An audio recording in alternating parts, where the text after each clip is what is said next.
4 political parties in Greenland agreed today to form a new government that will resist any attempt by the United States to annex the island. President Trump, a former real estate developer, wants to take control of the territory. He is sending his vice president tomorrow to look it over. Our Holly Williams is there tonight.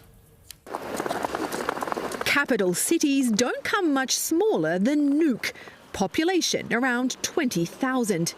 But now Greenland's people have been swept up in President Trump's territorial ambitions. There's a big country, big military power, the biggest economy in the world that is looking into Greenland. Kuno Fenke is a lawmaker in Greenland's parliament. Like around 90% of people here, he has Inuit heritage, this frozen island's indigenous people. How long have your Inuit ancestors lived on this land? Thousands of years. Who should decide the future of Greenland? The Greenlandic people. Greenland's a semi-autonomous part of Denmark, which colonised Greenland hundreds of years ago and still patrols its waters.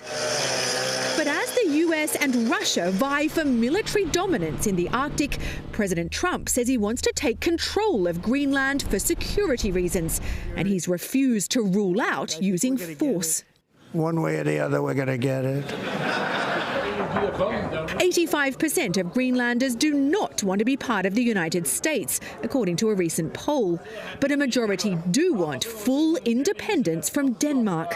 Donald Trump. Kuno Fenke told us he believes an independent Greenland could negotiate its own alliances, perhaps with the US. We asked if he was being naive. What if President Trump doesn't respect your sovereignty and sends in troops to take Greenland by force? He told the media that he respects our right to independence. I think it's a part of his tactics, and so that's just how it is. Holly Williams joins us now from Nuuk tonight. So, Holly, how are the people of Greenland feeling about the Americans and the United States these days? Well, some here have told us they feel anxious or insulted because the president of the US, the most powerful man in the world, has said he wants to take control of Greenland, which is their home.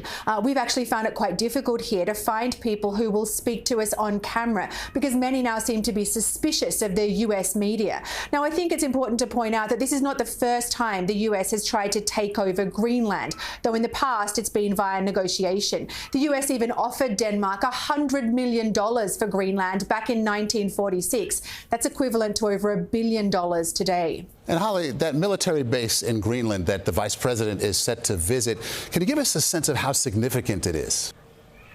Well, the Bidufik base is extremely remote. It's around 1,000 miles north of here, Greenland's capital Nuuk. But it is critical to America's missile defense systems because if Russia ever targeted the US with ballistic missiles, the shortest route would be across the Arctic.